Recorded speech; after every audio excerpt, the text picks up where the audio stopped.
Good afternoon, everyone, and thank you for joining us on the news briefing for this Wednesday. We're going to get started. We're going to start our briefing with the latest on the Rocky Creek slip out and what is happening in Big Sur. And we'd like to start with our colleagues at CalTrans and Kevin Drabinski. Would you lead us off?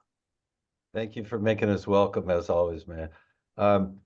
A real dance and buzz of beehive of activity out at Rocky Creek, Rocky Creek, especially over these last weeks, where we've been kind of simultaneously doing the dance of repairing and stabilizing the southbound lane, and at the same time doing the groundwork to let us get started on a repair design for the permanent repair of the southbound lane at this location. As you know, when you're out on the Highway 1 on the Big Sur coast in the southbound lane and you get damage like we suffered on March 30th, that erosion is intent and wants to move towards the center line, and it wants to take out your northbound lane. And we've just been fortunate the whole way that as soon as we were in a position to evaluate, that we were able to just had the good fortune of that northbound lane still being intact for us. And then all the efforts that we've done to stabilize the roadway there, we in addition to a couple of weeks ago, we had completed the vertical rock dowel placements, and then we're able to complete 56 of the 75 horizontal dowels to date. And that is continuing during day and night shifts. We're still on track for an opening for Memorial Day weekend. That number of dowels that have been drilled means that they've been drilled and grouted, and what the steps that follow after that is, after a section of rock dowels is complete, we're able to then install wire mesh and then come back and shotcrete over the top of that. I think in some of the progress pictures we've seen, and one that we posted on a tweet this morning, you can see the advancing of that shotcrete covering the face of the slope. So we're still on track for a Memorial Day weekend opening, and we're doing the dance of doing the sounding and the boring to discover where in the permanent repair we'll be able to place the supports for the structure that will eventually be the permanent repair at this site. The crane today is on the northbound side of things, doing horizontal drilling. When it sits over the exact site where we need to do the last of the fourth of our 4 soundings and borings to establish a location to establish where exactly precisely we can put the supports for the permanent repair. And so we're able to do both the stabilization and look forward. That's your friend, uncivilized James. Janelle, would you mute yourself? So I know that Zeke Dellamas is phoning in today, and he was on site today, and I'll just defer to him for any additional insights he might have. Yeah, good afternoon, everybody. Zeke Dellamas with CalTrans as well. I'm one of the engineers who respond to these emergencies, and I think Kevin really summarized things quite well today. We have had some weather delays, as everybody is aware, but fortunately we have some favorable weather conditions. As everybody will recall, when we have those high winds, it's an issue for safety when you have men in a basket dangling off of that crane. But we've got favorable conditions. Like Kevin said, I was just coming back from the job site right now, and there is a lot of activity happening out there. In addition to the shotcrete work going on right now, we're planning to move the crane into another position, which will allow, as Kevin said, us to complete the final of the 4 borings for the permanent restoration. The work on the signal system is ongoing, and we're putting in the sign package and the loops and the backup systems that will support that temporary one-way reversing traffic signal. So yeah, things are moving along very well. I'm happy to entertain any questions if anybody has any, but it's a favorable report with favorable weather conditions. Thank you very much, Zeke. Kevin, do you have, before we take questions, is there anything you want to add? Well, just that this whole operation and the response points out our interconnectedness and interdependence on each other. I salute all the public safety, County Office of Emergency Services, the business community, both locally throughout the county and throughout the state. And a special salute to our friends at National Weather Service who send us a site-specific early morning weather forecast, which has been helping us plan and drive our operation. So, we kind of are all in it together. Certainly. And there is one question in the chat for either Kevin or Zeke. Is there a possibility that we could be on track for the opening of the signal before the Memorial Day weekend? We're going to track that real carefully, get through this weekend, and hopefully as we approach that date, we can zero in on exactly a time and date where we feel comfortable estimating that we'll be opening. Right now, we anticipate we'd be open for the Memorial Day weekend, but any time before that, we want to give people plenty of time if that can happen. But we're going to wait to get through this weekend, study, the work that needs to be done, any special surprises that may be out there for us, and then narrow that date down as we get closer. No more special surprises, right? I hope not. I hope not. Any other Let's hope not. questions for Kevin or Zeke on the work out at the site? Then we'd like to move on to CHP. We have Officer Saul Perez from the California Highway Patrol with us to talk about how the convoys are going.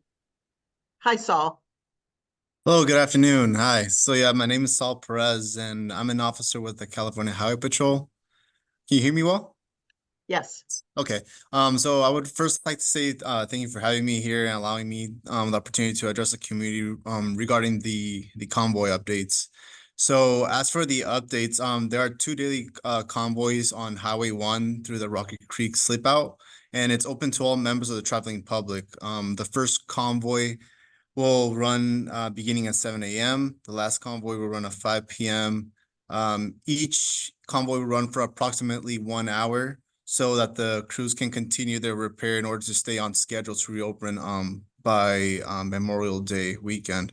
Now, because of this, there has been an increase of vehicles each day.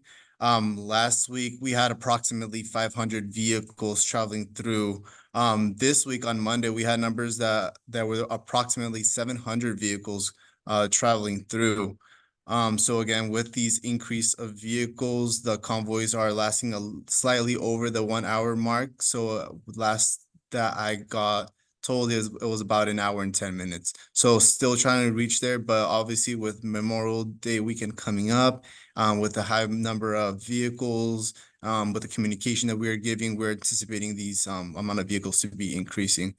Now for future, the biggest component right now is to relay the importance that the public be aware that if you are traveling south during the closures after the 5 p.m. convoy, that the next convoy will be until the next day. So if you are traveling through it, if you have reservations, make sure those are set, because in other words, you're going to be stuck there until the next convoy, which is until the next day.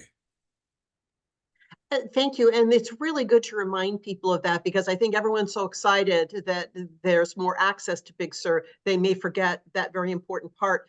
Could you also talk about the directions? People may get to the convoy site, but they might find that they still have to wait because you take one direction before another. And I'm wondering if you could talk about that.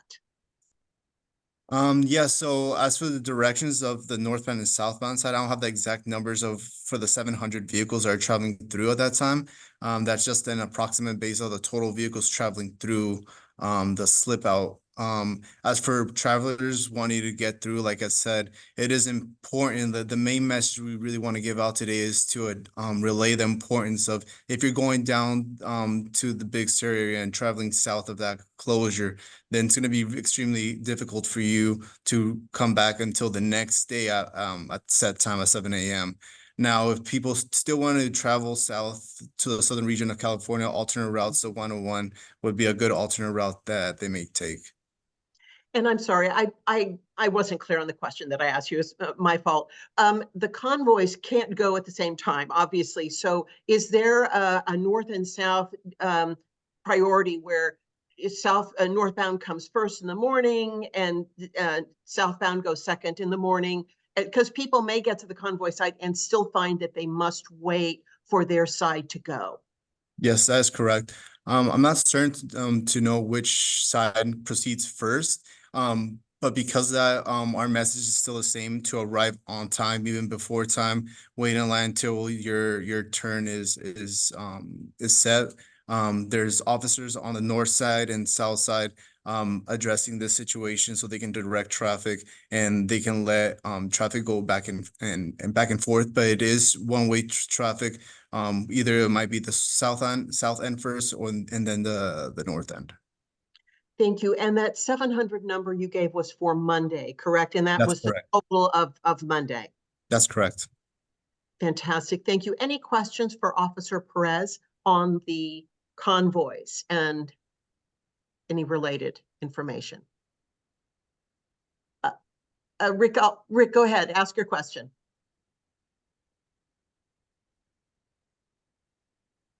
Rick, you raised your hand. Do you have a question? There we go. Move on. Oh, there we go. No, it took me a moment to unmute. I'm sorry. I just wanted to clarify if at this point, with the higher volumes of vehicles through the convoys, are we alternating back and forth? And maybe you said this and I missed it.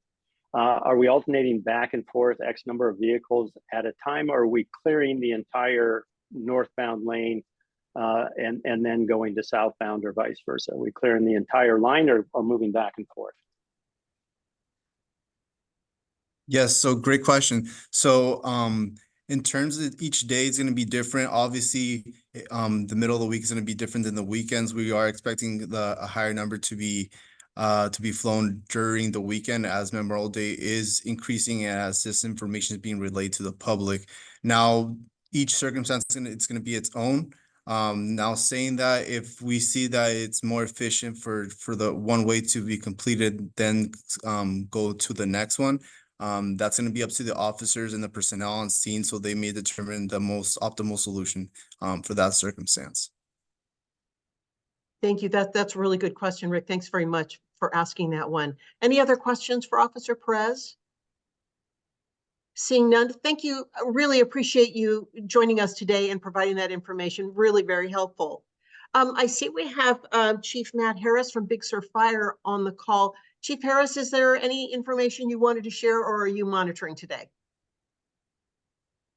Hi, good afternoon, everyone, and thank you for the opportunity to speak. I just wanted to compliment everybody on the incredible coordination that's taken place, and it seems now with just a few weeks to go until the stoplight, we've definitely hit our stride collectively, and I just wanted to acknowledge that. In terms of Big Sur Fire, we have had a couple of significant emergencies during the closure period, specifically last week with a vegetation fire where we had to travel northbound through the convoy or through the closure area. And I just wanted to compliment the construction workers' swift movement of the equipment they did have on the roadway. Luckily, it was not the crane at the time. And then a second time, we had a structure fire in Big Sur where we lost the Big Sur bakery. Well, for all intents and purposes, it was severe destruction. We were able to save the structure, but the contents are completely destroyed, in which we needed crews from north of the closure area to respond down. I just wanted to let everybody know it happened to be good timing for both occurrences, but I'm glad we had the conversation early to be prepared for those types of things. And with the few weeks to go and the heat wave we have now and continued drying, I wouldn't be surprised, and continued use of Big Sur, I would definitely not be surprised to see another call for emergency vehicles through the closure area. So thank you all for your cooperation, and end of report. Thank you so much for sharing that. I think people saw what was happening and didn't realize the complexity of managing those emergencies. And I really appreciate you sharing that with the group. And then we'd also like to have Rick Aldinger of Big Sur Chamber of Commerce. He asked a question before, but now we want to bring him back and talk about what is happening in Big Sur. And hopefully you can also tell us a little bit about the fundraiser that happened last night for the community. Thank you very much. Regarding having public access through the convoys, we have seen a bump in business. It started out somewhat slowly, as you might expect, and it's been creeping up just a little bit as more travelers, more visitors become aware that there's an option to do so. There is some confusion still, and so we continue to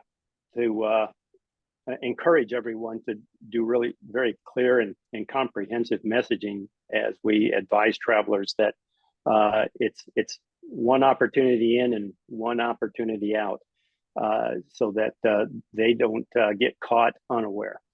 But it's been picking up just very slowly and gradually. We are probably at this point collectively somewhere between 80 and 90% below what we would normally be experiencing this time of year. And so that's, that's still disappointing, but I have to say that, one of the silver lining here in having at least a very modest public access is that we're able to give some hours back to our staff and our workforce. And that's critically important for those folks individually and personally. And so we're happy that we have the ability to do that.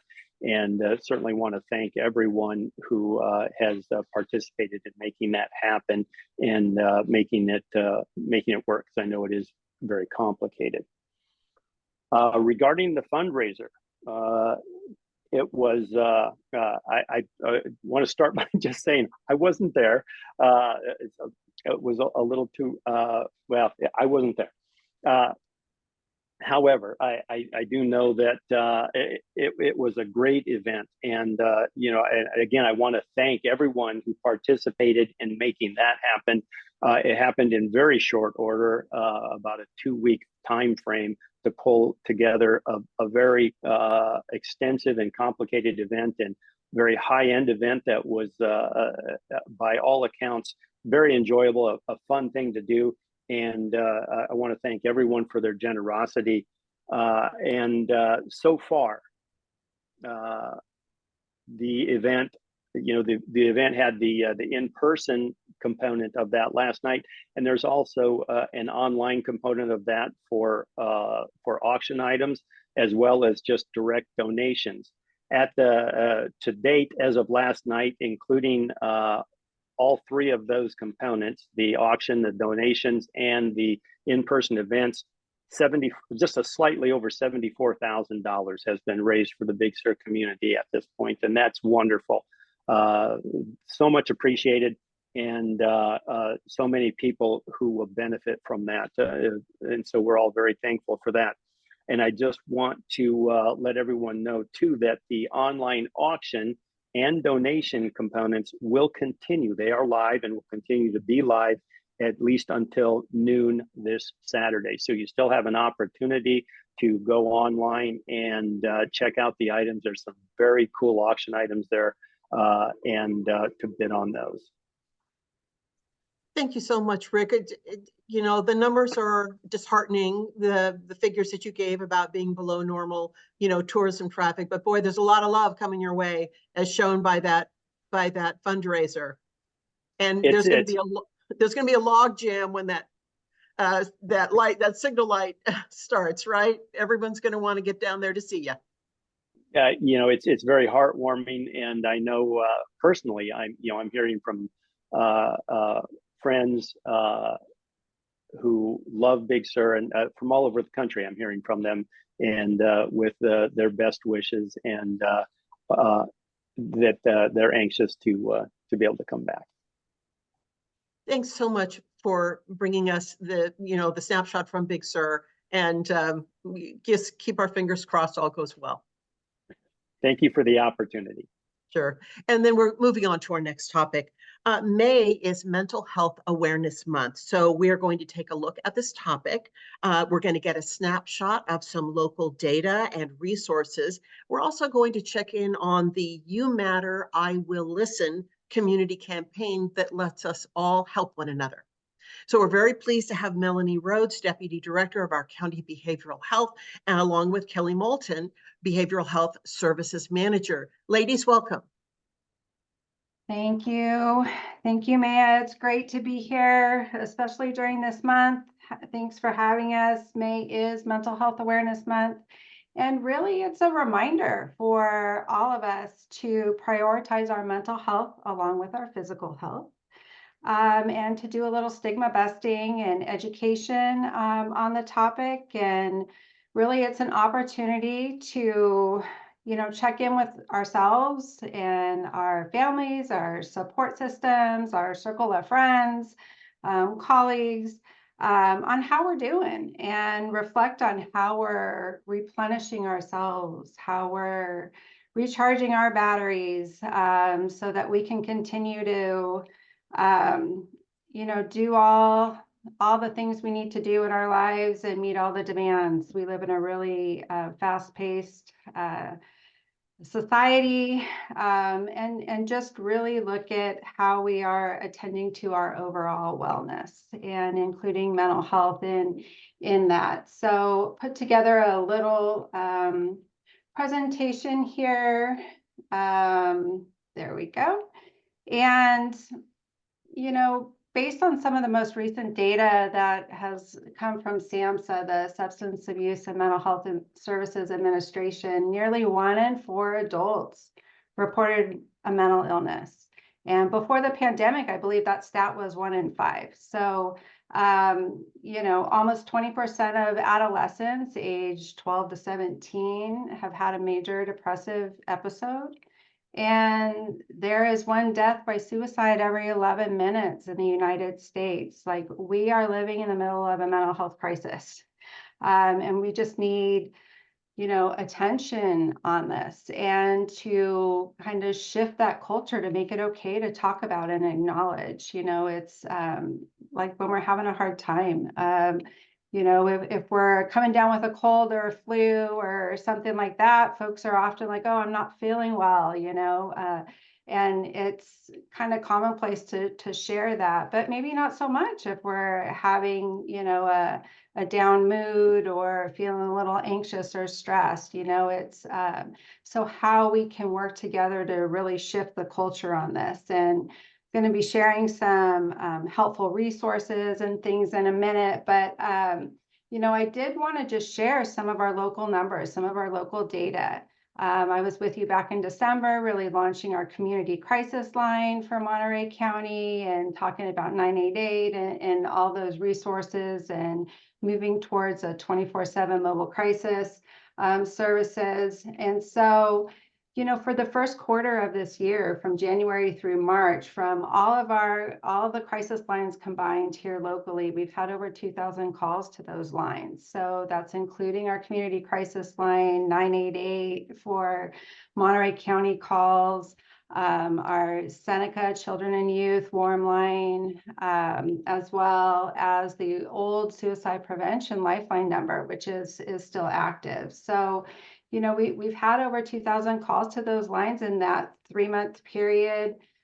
We've also had our internal behavioral health mobile crisis team, being requested through the 911 system by law enforcement to go out 152 times to provide some support in some of those 911 call situations.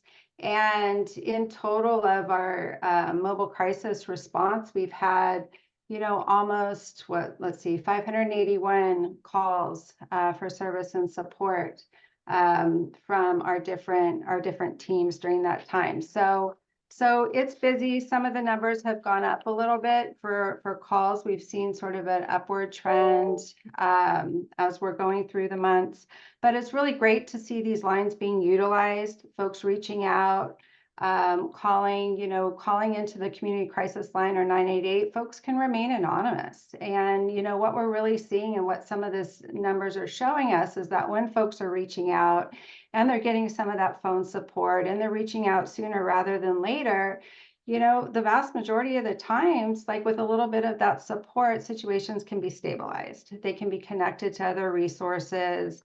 And so, that it's working. It's a great source of support.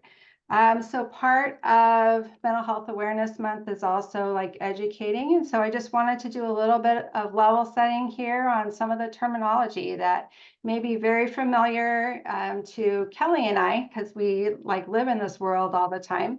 But just really talking about, when we're talking about mental health, what are we talking about? We're really talking about our state of well-being, where we're able to realize our abilities, cope with the normal stresses of life, because stress is a part of life.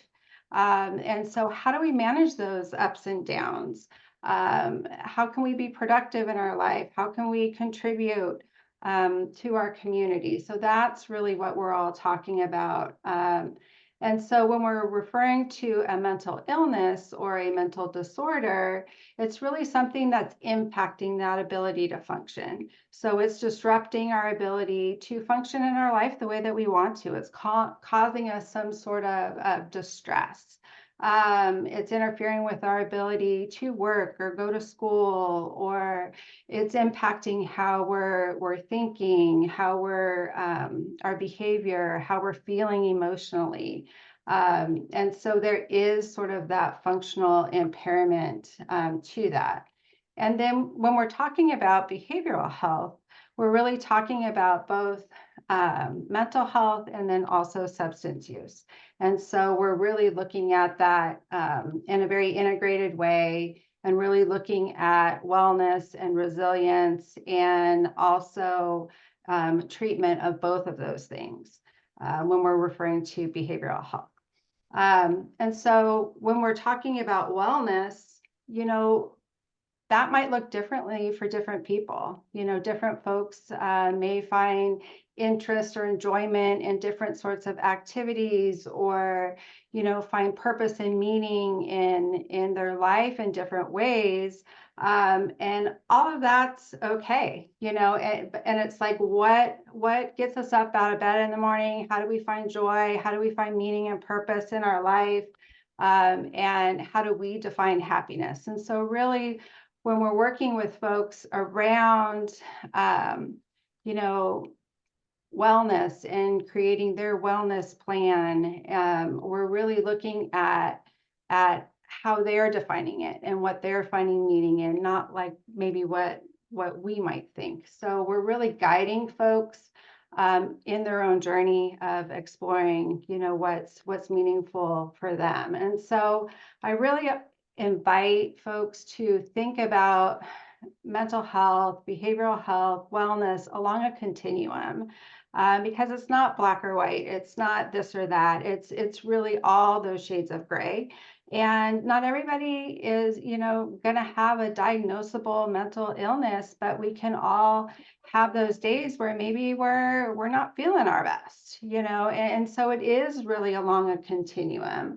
Mental health can be like, there can be mild to moderate to more severe conditions all along that continuum. And so it's really inviting folks to look at things along that continuum of positive, healthy functioning to really all the way to the other end of that spectrum, which is, where there can be some severe impact in your functioning.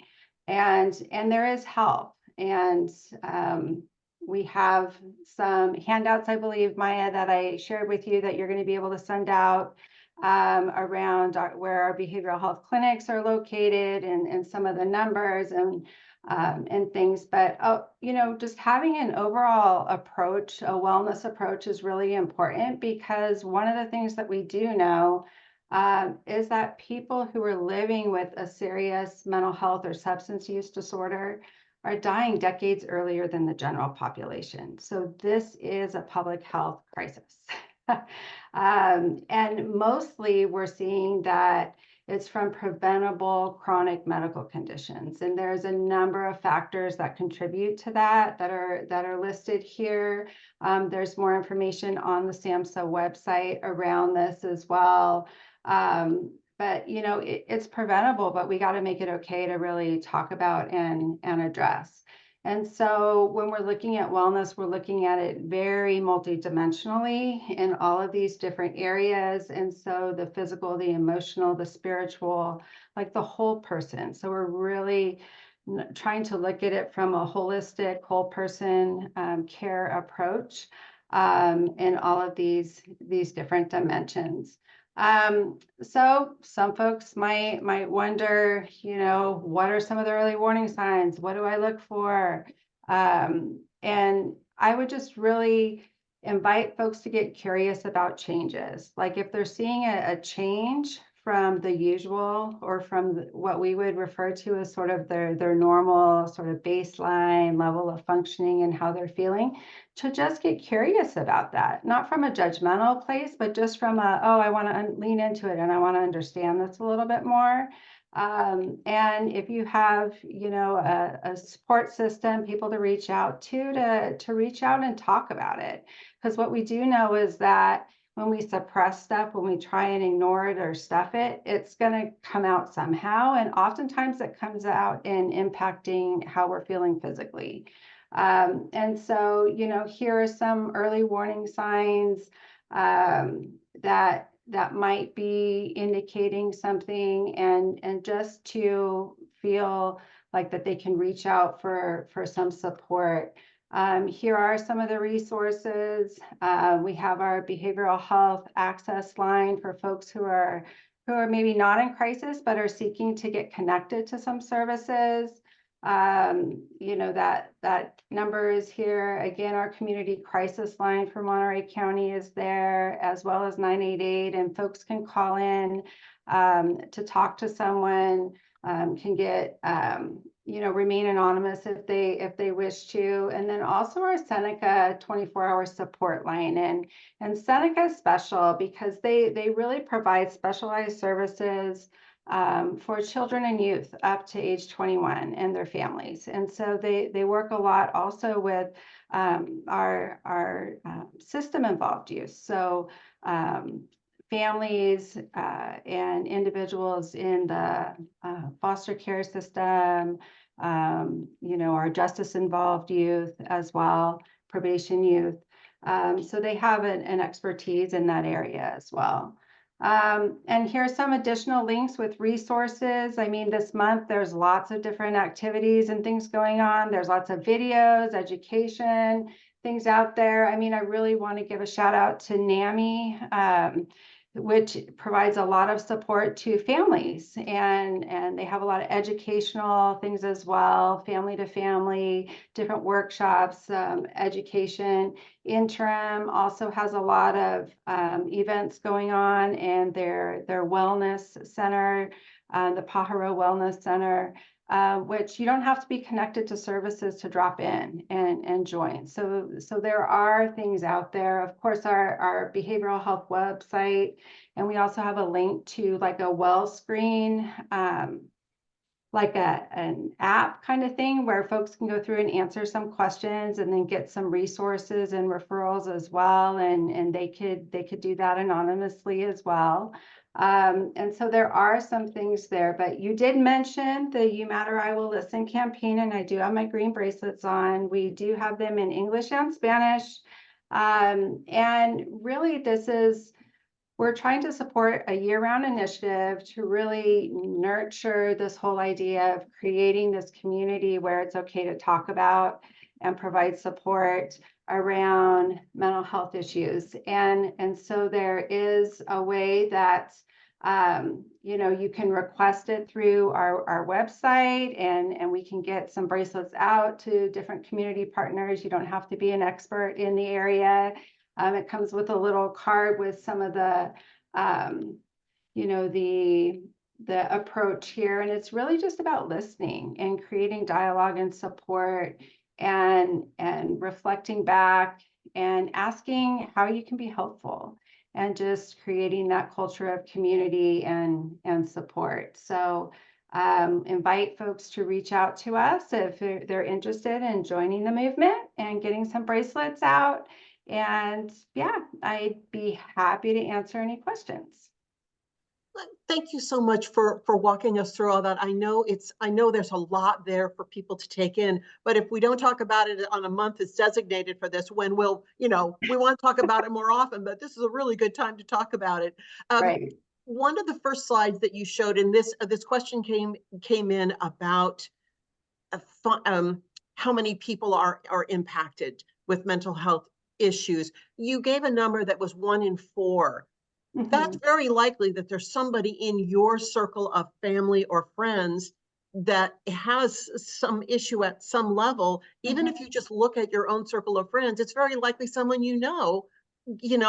may need help at some level or support at some level. Yes,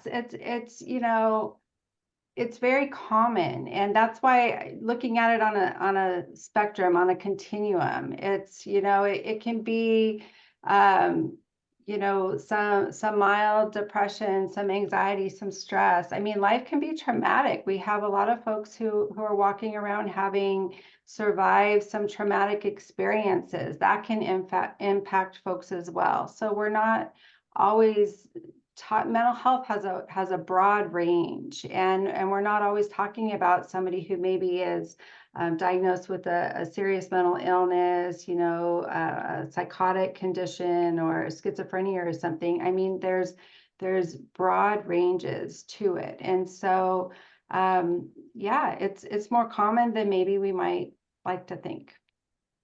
And I wanted to then circle back to the bracelet, because if there's somebody, if 1 in 4 are impacted in some way, if you're wearing a bracelet that says, I will listen, that is the opportunity for you to do exactly that. But that card and the caveat about what is required for listening, I think is really important, because if you want to help, you may think you're helping, but what will really help is what is in that, the instructions that go along with the bracelet. Correct. And really it's just about being that supportive presence in someone's life and just being willing to listen, because one of the things that we do know, which is why oftentimes in our world, Kelly and I mean, we encourage folks to talk about things or to journal about things, because when we can get it out, then it's a little bit more manageable. Like, we can deal with things when we get it out. And so sometimes just the mere fact of being able to talk in a safe space to someone else can just be helpful, or to be journaling it, or to be reflecting back on, something to be grateful for each day, or what we can appreciate in each day, because it can kind of shift our thinking and our perspective. So having that safe space to do some of those things can be very helpful. And then there was a question, you showed a slide about some of the warning signs. There were a lot of warning signs there, and some of them were more significantly severe, but there were other things that can open up a conversation between you and someone that where it may be a thing, it may not be a thing. What is a good way for someone to open up a conversation if they see some of those signs and aren't sure if it's really a serious issue or not? That's a great question. And I think it's really just a matter of noticing, of recognizing, of asking, how are you doing today?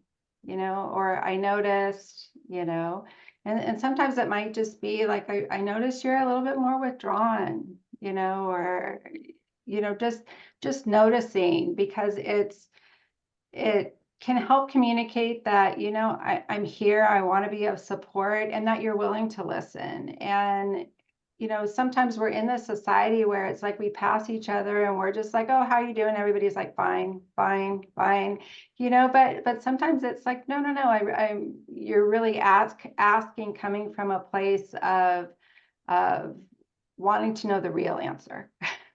and caring. And just, it's a way of showing that you care. Yes. And then a final question about where to get the bracelets. If somebody really wants to take the step, and wear a bracelet like that, what is the best way to do that? So there's a link in the PowerPoint that I think you're going to be sending out to folks, but they can go to our behavioral health website, and then across the scrolling banner, you'll see it come up with the green bracelets and the You Matter, I Will Listen initiative. And then there's a link like directly in our website that folks can fill out and say how many they want and how we can get them to them. And then we'll work at getting those out to you. Fantastic. Thank you so much for walking us through this and giving us an update on the campaign and really sharing this information at a time when it's really very needed. Yeah, thank you. Thanks for having us. Thank you. And then last but certainly not least, we're going to join our friend Cindy Burnham at Hitchcock Road Animal Services. Kitten season is upon us, and this weekend, Hitchcock Road is holding a very special workshop about how to care for orphaned or displaced kittens. This type of fostering is critical, and it actually is very rewarding. I've done it, and it's fabulous, and Cindy's going to tell you how you can do it. Hi, Maya, thank you. Hi, Cindy Burnham, Administrator at Hitchcock Road Animal Services. I will share my screen. Here's my contact information. So I wanted to share, again, just let us folks know, remind we're at 160 Hitchcock Road. We have hours Tuesday through Saturday from 1 to 5 for adoptions and public services for the shelter. We service unincorporated county areas and the cities of Salinas, Marina, Del Rey Oaks, Carmel, CSUMB, and Greenfield. And just I always share our cat capacity. Last month I was here, we were at 23% cat capacity. So we are starting to see more cats come in, and we are right now at 100% capacity for dogs. But yes, so every year, this time of year, we call it kitten season. We take in hundreds of neonate kittens, which are unweaned kittens. So those cute little ones that should still be with mama, and folks sometimes in their best interest will find them and take them away from mama. Sometimes mama's moving them around, but for whatever reason, they end up with us. And we need help taking care of them. Mama cat is always the best cat or the best person to care for little babies like this, because they are very hard. Some of them, the younger they get, are very hard for us humans to care for. So we always want to let mama do the work if she can. Right now, we've taken over 150 underage kittens since January 1st. And a majority of those have been in the last month. And that number will continue to climb. And so when we're not able to care for the kittens ourselves here through our own internal fosters, or just if we don't have staff here 24 hours. So if they're not able to eat, drink, go potty by themselves, then we have to consider how we can keep them alive. And unfortunately, that sometimes comes to rough decisions. So we reached out to our partners with Animal Friends Rescue Project and Best Life TNR and Rescue, who also work with foster homes, and said, hey, we're all kind of struggling right now to find foster homes. So let's put on a workshop and let's train people to help us. So that's what that's how this workshop came together. So Saturday from 10:30 to 11:30, you can come out, you can learn all things about how to take care of these little neonate kittens, how you can set up your home to do it. Maybe you have some older kids that want to help. But it's taking care of these little ones until they can be adopted, which is at the 8-week mark, and placed into permanent homes. The more foster homes we all have, the more kittens we can save. Now, yes, ultimately spaying and neutering, everything helps reduce those numbers. But for the ones that do come in, which we see hundreds, like 600, 700, 800 a year. So we need our community to help us help them. And this is a way to hopefully reach out and reach some folks that have not considered it before. If you come to this and you say, you know what, it's really more than I thought, or it's not something I can do, totally understandable, but maybe you can pass that information on and help us find somebody that can. So that's really what we're looking for. Is I've got a great team here, tons of and AFRP and Best Life have a ton of experience. So these are the neonate kitten foster experts. We'll all be in one room. So we hope that you can come out. You don't have to sign up. Just bring your heart, your willingness to help out, and we'll take it from there. wanted to just share, we've got some upcoming events. One of them super exciting that we're still in the works, but I wanted to get it on folks' radar. We are open tonight until 7 p.m.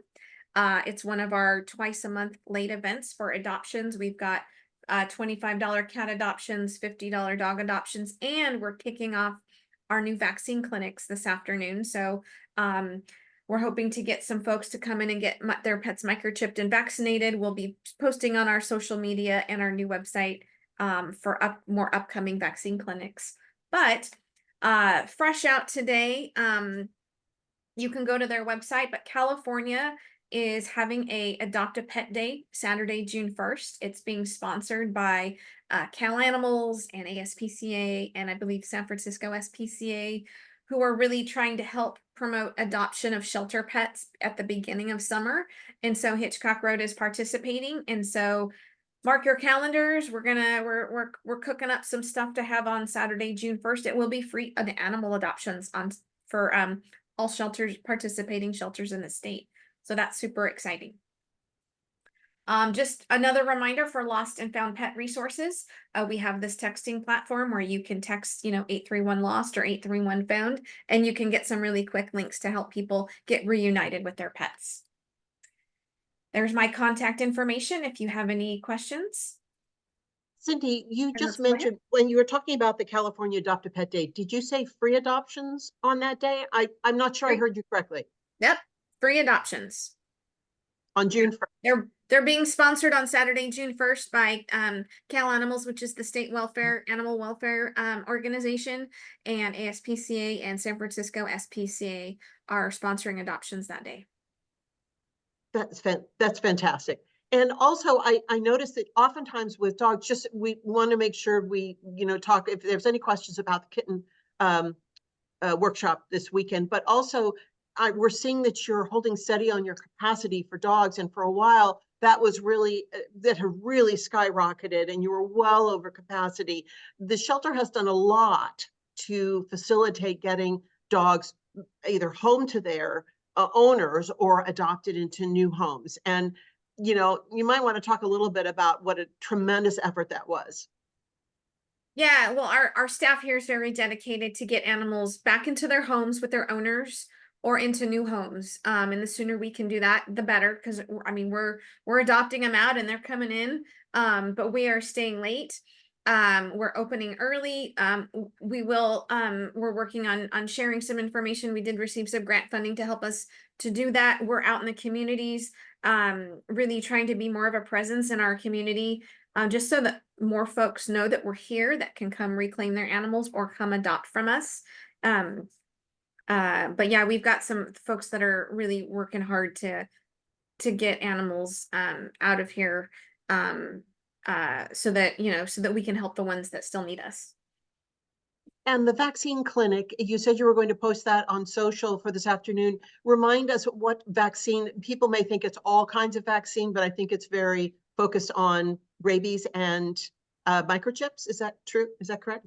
Yes. So we have our first one this afternoon from 4 to 7. It's we do ask for signups, and so we've closed the signups, but we'll be doing them every Wednesday that we're open late. Will also be a vaccine clinic for at this point it's rabies, which is the vaccine that's required by law for all dogs and cats over the age of 4 months, and microchips. So you could come get a $25 microchip before July 4th fireworks start.